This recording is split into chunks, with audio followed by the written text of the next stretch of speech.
आइए मित्रों, चलते हैं वैली ऑफ फ्लावर्स की एक मेमोरेबल जर्नी पर। ये मेमोरी हमारी 2011 की है। वैली ऑफ फ्लावर्स की जर्नी हमारी दिल्ली से स्टार्ट होकर सीधा हम पहुँचे गढ़ होते हुए उत्तराखंड के श्रीनगर। वहीं कुमाऊं विकास मंडल के निवास पर हमने वहाँ पर स्टे किया और अगले दिन हम पहुँच गए जोशीमठ। जी हाँ, वहाँ बद्रिकाश्रम जो कि शंकराचार्य जी का था, वहाँ हम पहुँचे और वहीं हमने दोपहर को विश्राम किया और शाम को ओली की तरफ रवाना हुए। बाद में रात्रि का विश्राम हमारा जोशीमठ ही रहा। जोशीमठ से अगला पड़ाव हमारा था गोविंद घाट। गोविंद घाट एक अच्छा जो गुरुद्वारा है, गुरुद्वारा गोविंद घाट साहिब, वहाँ पर हमने स्टे किया और वो एक लास्ट प्लेन जगह है जहाँ से आगे फिर ट्रैकिंग का रास्ता 13 किलोमीटर चलने के बाद एक गांव आता है घगरिया हम पहुँच गए, जो कि कई लोग घोड़े से जाते, कई लोग पैदल जाते हैं। हम लोगों ने ट्रैकिंग की, 5-6 घंटे लगे थे हमारे को इसमें। उसके बाद घगरिया हमने रात्रि को स्टे किया। घगरिया में खाना पीना काफ़ी महंगा मिलता है और वहाँ हमने टेलीफोन भी किया था घर पर, क्योंकि उस समय मोबाइल नेटवर्क भी काम नहीं कर रहे। तो आइए जानते हैं वैली ऑफ फ्लावर की मेमोरेबल जर्नी। ये वैली ऑफ फ्लावर जाने के लिए हमें, क्योंकि खूब तेज़ बारिश हो रही थी, रेनकोट भी लेना पड़ा और टिकट्स को बुक कराना पड़ा।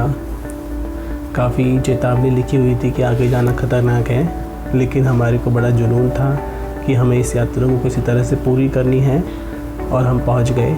आगे बढ़ते गए वैली ऑफ फ्लावर के गेट पर।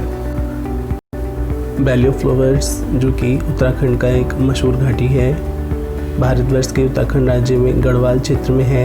यह है फूलों की घाटी। विश्व संगठन यूनेस्को द्वारा 1982 में घोषित धरोहर स्थल नंदा देवी अभयारण्य नंदा देवी राष्ट्रीय उद्यान का एक भाग है। हिमालय क्षेत्र पिंडर घाटी अथवा पिंडर वैली के नाम से भी जाना जाता है। इसका एरिया है 87.50 स्क्वायर किलोमीटर में फैला हुआ है। इसकी हिस्ट्री, ये कहावत है कि रामायण काल में हनुमान महाराज संदीपनी बूटी की खोज में इसी घाटी में पधारे थे। इस घाटी का पता सबसे पहले ब्रिटिश पर्वतारोही फ्रैंक कैस स्मिथ और उनके साथी R.L. हॉल्सवर्थ ने लगाया था, जो संयोग से 1931 में अपने कामेट पर्वत के अभियान से लौट रहे थे। इसकी खूबसूरती से प्रभावित होकर स्मिथ 1937 में वापस आए और 1938 में वैली ऑफ फ्लावर्स नाम से एक बुक पब्लिश कराई। बर्फ़ से ढका हुआ एक पर्वत, फूलों की घाटी, 500 से अधिक प्रजातियों से सजा हुआ है। जुलाई अगस्त सितंबर के मौसम में आप यहाँ जा सकते हैं। सितंबर में यहाँ ब्रह्म कमल भी खिलते हैं। और जानते हैं इसकी वो ज्योग्राफिकल लोकेशन। चमोली ज़िले का अंतिम बस अड्डा गोविंद घाट 270 किलोमीटर की है और जोशीमठ से गोविंद घाट की दूरी 19 किलोमीटर है। यहाँ से प्रवेश स्थल की दूरी 13 किलोमीटर है, जहाँ से पर्यटक 3 किलोमीटर लंबी व आधा किलोमीटर चौड़ी फूलों की घाटी में घूम सकते हैं।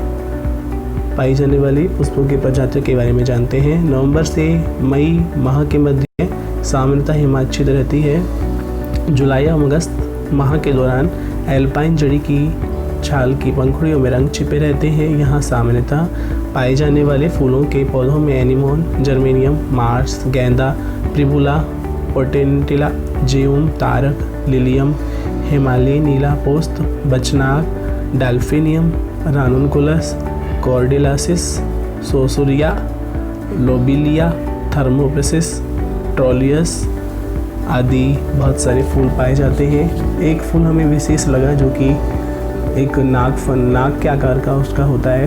वो नाक के आकार का ऐसा रहता है उसका निकला हुआ फूल, तो वो वहाँ काफ़ी मात्रा में मौजूद थे। आइए कुछ इंपॉर्टेंट फैक्ट्स भी जानते हैं वैली ऑफ फ्लावर्स के लिए। Location near Badrinath in Garhwal region of Uttarakhand. ये national park, it was declared national park in 1982। World heritage site है ये, declared as world heritage site on 14 July 2005 by UNESCO. Best time to visit July and August. Hotels बहुत सारे मिल जाएंगे आपको। Entry fee 150 for Indian, 650 for non Indians. Entry timing 7 AM to 5 PM।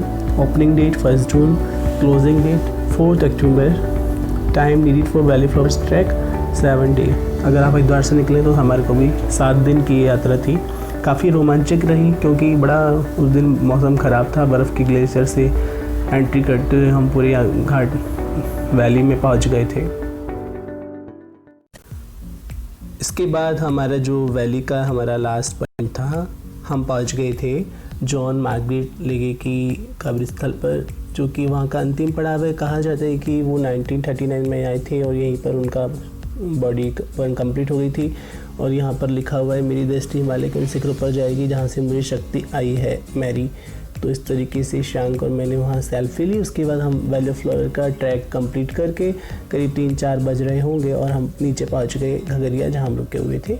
अगले दिन हमने शुरू किया हेमकुंड साहिब का ट्रैक। हेमकुंड साहिब जी का जो 6 किलोमीटर का ट्रैक था, बर्फ़ों से वैष्णो देवी की तरह ही वहाँ पर वो यात्रा हमें प्रतीत हो रही थी और खच्चर घोड़े वहाँ पर उपलब्ध थे। हम लोग पैदल गए, ट्रैक करते हुए हम पहुँचे गुरुद्वारा श्री हेमकुंड साहिब। वहाँ पर पवित्र सरोवर है हेमकुंड, जहाँ पर हमने स्नान किया और इतना ठंडा पानी की नहाते ही हमारे को कपकपी छूट गए, पूरा हमारा ब्लड क्लॉट हो गया, क्योंकि वो सीधा झीलें, बर्फ़ों की झीलें, उसका पानी आ रहा था। वहाँ ऑक्सीजन का लेवल भी काफ़ी कम होता है और दोपहर तक ही 12-1 बजे तक वो मंदिर खुला रहता है, उसके बाद वो बंद कर दिया जाता है। और उसके बाद हम लोगों ने अपना कपड़े वगैरह पहनकर सीधा हम पहुँच गए गुरुद्वारा श्री हेमकुंड साहिब। यहाँ पर हमें ब्रह्मकमल भी देखने को मिले और ब्रह्मकमल हम काफ़ी ढूंढने की कोशिश कर रहे थे वहाँ पर। और जैसे ही हम गुरुद्वारा गए, वहाँ पर हमने मत्था टेका तो हमें बाद में चाय और खिचड़ी का प्रसाद भी वहाँ दिया गया। उसके बाद हम लोग कुछ सेल्फी वगैरह ले रहे थे। तो वहाँ पर ये गुरुद्वारा काफ़ी ऊंचाई पर है सिखों का, हेमकुंड साहिब। कुछ लोग तो बाइक पर भी वहाँ आते हैं। वहाँ हमने देखा एक लोकपाल लक्ष्मण मंदिर भी था। कहा जाता है कि भगवान लक्ष्मण जी यहाँ पर उनका मंदिर है और गुरु गोविंद सिंह जी ने पिछले जन्म में वहाँ तपस्या की थी। इस तरीके से ये हमारा हेमकुंड साहिब का ट्रैक भी कंप्लीट हुआ। उसके बाद हम सीधा नीचे आ गए, गोविंद घाट पर हमने रात्रि को विश्राम किया और अगले दिन हम सीधा रवाना हो गए ऋषिकेश के लिए। उसके बाद हमारा पहुँच गए अंतिम पड़ाव दिल्ली। इस तरह से यात्रा पूरी हुई। धन्यवाद।